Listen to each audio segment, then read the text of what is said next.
নমস্কাৰ জনাইছোঁ সংবাদ মাধ্যমৰ সমূহ প্ৰতিনিধিক শ্ৰদ্ধা জ্ঞাপন কৰিছোঁ। নমস্কাৰ জনাইছোঁ।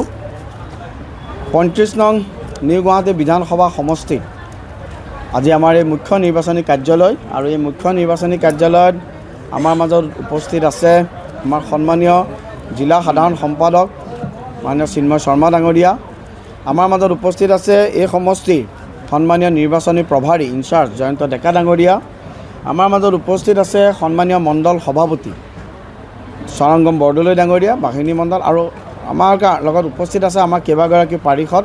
আমাৰ লগত উপস্থিত আছে আমাৰ সন্মানীয় ৫১ নম্বৰ ৱাৰ্ডৰ পাৰিষদ ডিম্পল ৰাভা ডাঙৰীয়ানী। আমাৰ লগত উপস্থিত আছে ৫০ নম্বৰ ৱাৰ্ডৰ পাৰিষদ সন্মানীয় উৎপল মহন্ত ডাঙৰীয়া।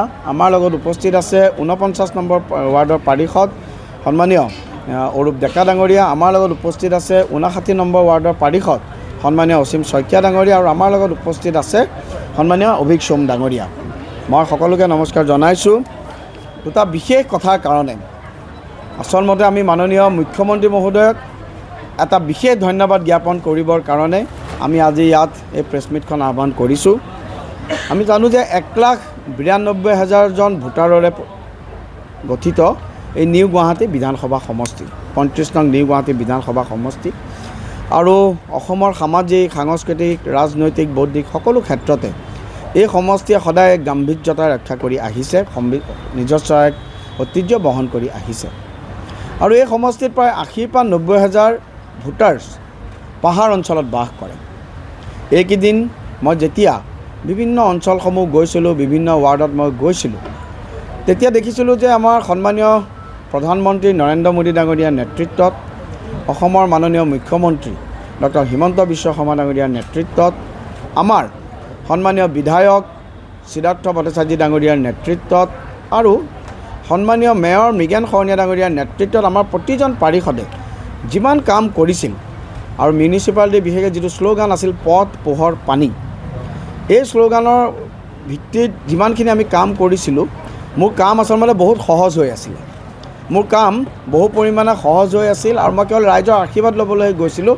ৰাইজৰ যথেষ্ট আশীৰ্বাদ, ৰাইজৰ যথেষ্ট মৰম ভাৰতীয় জনতা পাৰ্টীৰ ওপৰত আছে। আমাৰ সংগঠন অত্যন্ত শক্তিশালী, ২১৯টা বুথ, প্ৰায় ৫,০০০ ওপৰতকৈ পৃষ্ঠা প্ৰমুখৰে আমাৰ সংগঠন সমৃদ্ধ, আৰু ৰাইজ আমাৰ ওপৰত অত্যন্ত সন্তুষ্ট। ৰাইজৰ অত্যন্ত আশা ভাৰতীয় জনতা পাৰ্টীৰ ওপৰত।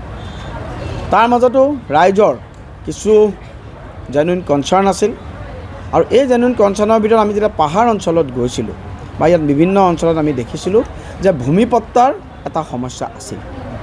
আৰু মই যেতিয়া বিভিন্ন সময়ত মই সংবাদ মাধ্যমৰ লগত মই বাৰ্তালাপ কৰিছিলোঁ, বিভিন্ন সময়ত মই ৰাইজৰ লগত বাৰ্তালাপ কৰিছিলোঁ, ৰাইজে এই ভূমিপট্টাৰ বিষয়ে আমাক কৈছিল যে যিটো তেওঁলোকৰ এটা জেনুইন কনচাৰ্ণ আছিল, উদ্বেগৰ বিষয় আছিল। আমি আজি ইয়াত সমগ্ৰ জিলা সমিতিৰ আমি বিষয়ববীয়াসকল আছোঁ, আমাৰ সকলোকেইজন পাৰিষদ আছোঁ, আমাৰ মণ্ডল সভাপতি আছোঁ। আমি আজি ৩৫ নং নিউ গুৱাহাটী বিধানসভা সমষ্টিৰ সমূহ ৰাইজৰ হৈ মাননীয় মুখ্যমন্ত্ৰী ডক্টৰ হিমন্ত বিশ্ব শৰ্মা ডাঙৰীয়াক এটা বিশেষ আমি ধন্যবাদ জ্ঞাপন কৰিছোঁ, আমি কৃতজ্ঞতা জ্ঞাপন কৰিছোঁ। যোৱাকালি আপোনালোকে জানে যে দিছপুৰত আমাৰ এখন যৌথ সভা অনুষ্ঠিত হৈছিল, য'ত মই উপস্থিত আছিলোঁ। মাননীয় দিছপুৰ বিধানসভা সমষ্টিৰ সন্মানীয় প্ৰাৰ্থী প্ৰদ্যুৎ বৰদলৈ ডাঙৰীয়া উপস্থিত আছিল, আমাৰ সকলো পাৰিষদ আমাৰ উপস্থিত আছিলে। আৰু যোৱাকালি মুখ্যমন্ত্ৰীয়ে সমগ্ৰ বিশেষকৈ পাহাৰীয়া অঞ্চলৰ ৰাইজৰ কাৰণে এটা খুব তাৎপৰ্যপূৰ্ণ ঘোষণা কৰিছে, আৰু এই তাৎপৰ্যপূৰ্ণ ঘোষণাটো হ'ল যে ১ বছৰৰ ভিতৰত সকলো অসমীয়া আৰু ভাৰতীয় নাগৰিক যিসকলে পাহাৰ অঞ্চলত বসবাস কৰি আছে তেওঁলোকক ভূমিৰ পট্টা প্ৰদান কৰা হ'ব। যোৱাকালি মাননীয় মুখ্যমন্ত্ৰী ডাঙৰীয়াৰ এই ভাষ্য যেতিয়া সন্মানীয় সংবাদ মাধ্যমৰ জৰিয়তে পাহাৰ অঞ্চলৰ সকলো ৰাইজে গম পালে, সকলোৱে মোক ফোন কৰিছিল, সকলোৱে আমাৰ পাৰিষদসকলক ফোন কৰিছিল, আমাৰ মণ্ডল সভাপতিসকলক ফোন কৰিছিল, আমাৰ বুথৰ সভাপতিসকলক ফোন কৰিছিল, আৰু পাহাৰ অঞ্চলৰ ৰাইজে বিশেষভাৱে কৈছে যে তেওঁলোকে সকলোৰে হৈ আমাৰ স্বপ্নদ্ৰষ্টা মুখ্যমন্ত্ৰী ডক্টৰ হিমন্ত বিশ্ব শৰ্মা ডাঙৰীয়াক এক বিশেষ ধন্যবাদ জ্ঞাপন কৰিছে।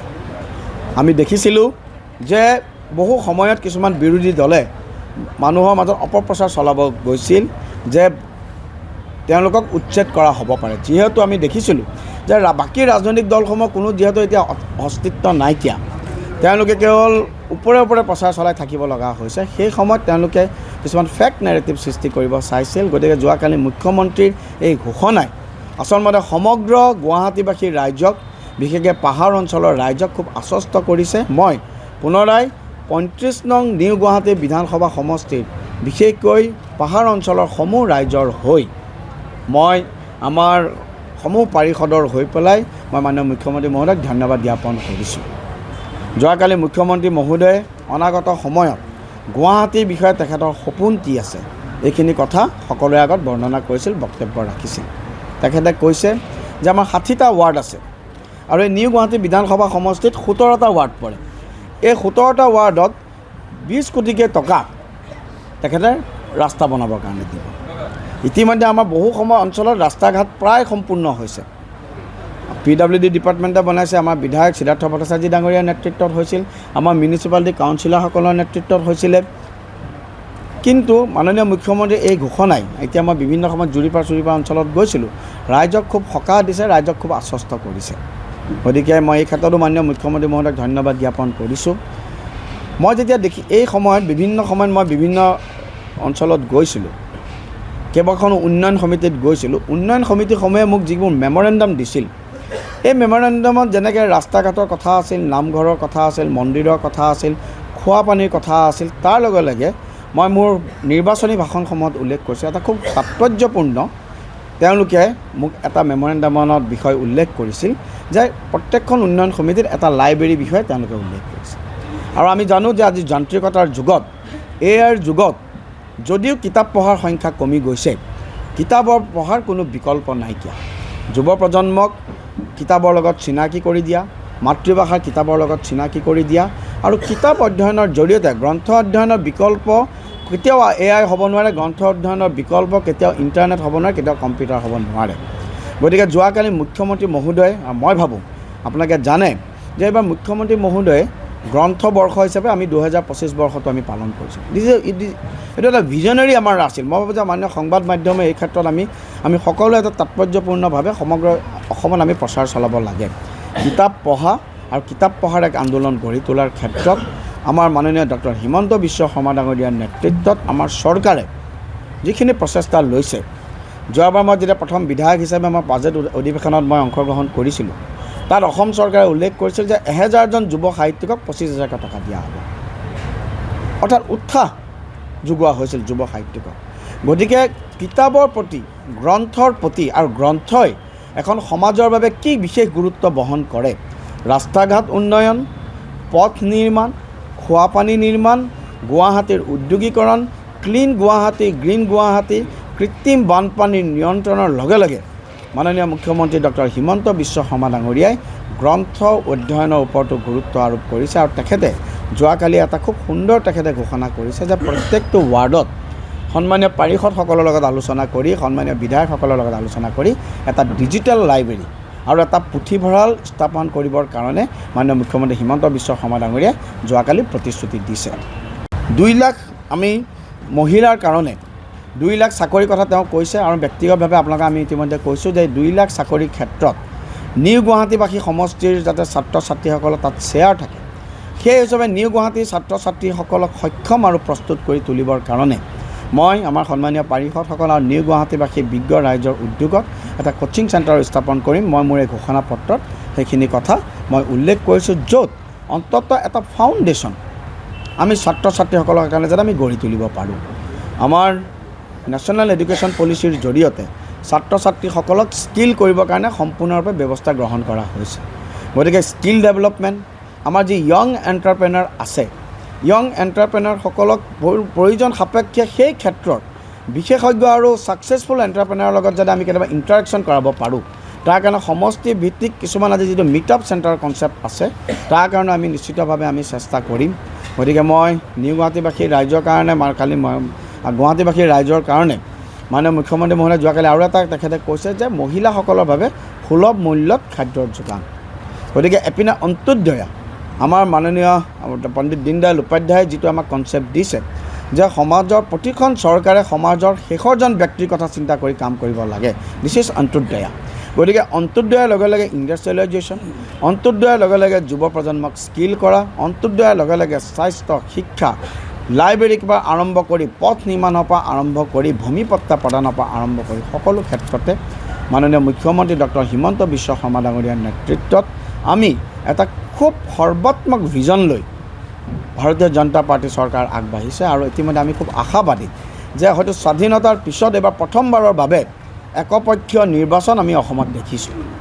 1985 চনত আমি একপক্ষীয় নিৰ্বাচন দেখা নাছিলোঁ। 1947 চনৰ পিছত স্বাধীনোত্তৰ ভাৰতবৰ্ষত এইবাৰ আমি খুব একপক্ষীয় নিৰ্বাচন আমি দেখিছোঁ আৰু গুৱাহাটীতো মই খুব আত্মবিশ্বাসী, মই খুব বিনয়েৰে কৈছোঁ যে 35 নং নিউ গুৱাহাটী বিধানসভা সমষ্টিটো ইতিমধ্যে ৰাইজৰ মৰম, ৰাইজৰ আশীৰ্বাদ আমি লাভ কৰিছোঁ। আমি অত্যন্ত আত্মবিশ্বাসী, খুব বিশাল ব্যৱধানত আমি বিজয়ী হ'ব পাৰিম আৰু গুৱাহাটীৰ গোটেইকেইটা সমষ্টিত আমি বিজয়ী হ'ম। Clean Guwahati, green Guwahati. 1300 কোটি টকাৰ চেংচন হৈছে, মোৰ হয়তো এমাউণ্ট অলপ ভুলো হ'ব পাৰে। গতিকে খোৱা পানী যোগান ইতিমধ্যে গুৱাহাটী জল বৰ্ডৰ জৰিয়তে প্ৰায় 90% ঘৰত খোৱা পানীৰ যোগান হৈছে। গতিকে অনাগত সময়ত যিখিনি সময় বাকী আছে সেইখিনি সময়তো খোৱা পানীৰ যোগানৰ জৰিয়তে খোৱা পানীৰ যাতে সকলো বিশুদ্ধ খোৱা পানী সকলো নাগৰিকৰ কৰ্তব্য। গতিকে সকলো নাগৰিকৰ ঘৰত যাতে বিশুদ্ধ খোৱা পানীৰ যোগান খৰতকীয়া হয়, এই ক্ষেত্ৰত চৰকাৰে প্ৰচেষ্টা গ্ৰহণ কৰিব আৰু আমিও ইয়াত আছোঁ। আমাৰ সন্মানীয় পাৰিষদসকল আছে, আমি এইটো ক্ষেত্ৰত খুব প্ৰতিশ্ৰুতিবদ্ধ। ঠিক সমাজ আছে। মই দেখিছিলোঁ যে বিভিন্ন অঞ্চল যেতিয়া গৈছোঁ, সাহিত্য সভাৰ শাখা সমিতি আছে, সাহিত্য সভাৰ কাৰ্যালয় আছে, তাত সাহিত্য চৰ্চা কৰে। গতিকে এই ক্ষেত্ৰত আমাৰ চৰকাৰে এটা খুব যুগান্তকাৰী পদক্ষেপ গ্ৰহণ কৰিছে আৰু যাৰ কাৰণে পুনৰাই আমি মাননীয় মুখ্যমন্ত্ৰী ডাঙৰীয়াক আন্তৰিক শুভেচ্ছা আৰু ধন্যবাদ জ্ঞাপন কৰিছোঁ। আৰু এটা গুৱাহাটীবাসীৰ বাবে খুব ভাল সুখবৰ যে 2খন মেডিকেল কলেজৰ লগত 5টা সমষ্টি মিলি তেখেতে কৈছে আৰু অনাদাৰ হয়তো 1 বা 2খন মেডিকেল কলেজত স্থাপন কৰিব। গতিকে শিক্ষা আৰু স্বাস্থ্য ভাৰতীয় জনতা পাৰ্টীৰ যিটো প্ৰাথমিকতা, এই শিক্ষা আৰু স্বাস্থ্যৰ ক্ষেত্ৰত মাননীয় মুখ্যমন্ত্ৰীৰ নেতৃত্বত অসমে উন্নয়নৰ এটা নতুন গতি লাভ কৰিছে আৰু অনাগত সময়তো মাননীয় মুখ্যমন্ত্ৰী ডক্টৰ হিমন্ত বিশ্ব শৰ্মা ডাঙৰীয়াৰ নেতৃত্বত আমাৰ চৰকাৰে শিক্ষা স্বাস্থ্যৰ ক্ষেত্ৰত আমি অন্যান্য উন্নত অঞ্চলসমূহৰ দৰে উন্নত ৰাষ্ট্ৰৰ দৰে যাতে আমি আগবাঢ়ি যাব পাৰোঁ সেইটো প্ৰতিশ্ৰুতি বহন কৰিছে। গতিকে গুৱাহাটীবাসীৰ বাবে 35 নং নিউ গুৱাহাটীবাসীৰ বাবে এইটো এটা অন্যতম সুখবৰ। সা সুবিধাৰে সুবিধাযুক্ত কৰি গুৱাহাটীবাসীৰ ৰাইজৰ সকলো সমস্যা সমাধান কৰি সমস্যাসমূহক সম্ভাৱনালৈ ৰূপান্তৰ কৰি সম্ভাৱনাসমূহক আৰু অধিক সংগঠিত আৰু অৰ্গেনাইজ কৰি আমি যাতে গুৱাহাটীবাসীক আগবঢ়াই লৈ যাব পাৰোঁ, নিউ গুৱাহাটীবাসীৰ ৰাইজৰ সেৱাত আমি নিজকে যাতে সদায় ব্ৰতী কৰি ৰাখিব পাৰোঁ, তাৰ কাৰণে সংবাদ মাধ্যমৰ জৰিয়তে আমি গুৱাহাটীবাসীৰ ৰাইজক প্ৰতিশ্ৰুতি দিছোঁ। আৰু পুনৰাই অহা 9 তাৰিখে যি আমাৰ নিৰ্বাচন আছে, এই নিৰ্বাচনত মোৰ প্ৰথমটো অনুৰোধ থাকিব, দল মত জাতি বৰ্ণ ধৰ্ম নিৰ্বিশেষে সকলো ৰাইজে ভোটদান কৰিবলৈ আহক। ভোটদান গণতন্ত্ৰৰ এটা প্ৰথম আৰু প্ৰধান চৰ্ত। গণতন্ত্ৰক সফল কৰাৰ বাবে আমাৰ এইটো এটা কৰ্তব্য আৰু দায়িত্ব। সকলো ৰাইজক প্ৰথমতে ভোটদান কৰিবৰ বাবে মই আহ্বান জনাম আৰু নিশ্চিতভাৱে আমাৰ ভোটদান যেতিয়া অধিক হ'ব আমি খুব আত্মবিশ্বাসী, ৰাইজৰ সমৰ্থন, ৰাইজৰ আশীৰ্বাদ ভাৰতীয় জনতা পাৰ্টিৰ ওপৰত থাকিব আৰু তেওঁলোকৰ এই ভোটদানে ভাৰতীয় জনতা পাৰ্টিক নিশ্চিতভাৱে বিজয়ী কৰাব। ধন্যবাদ। হৈছে যে মই বাৰম্বাৰ মোৰ হেৰিত কৈ আছোঁ যে বানপানী সমস্যা সমাধানৰ কাৰণে আমাৰ কোনো যাদুদণ্ড নাইকিয়া।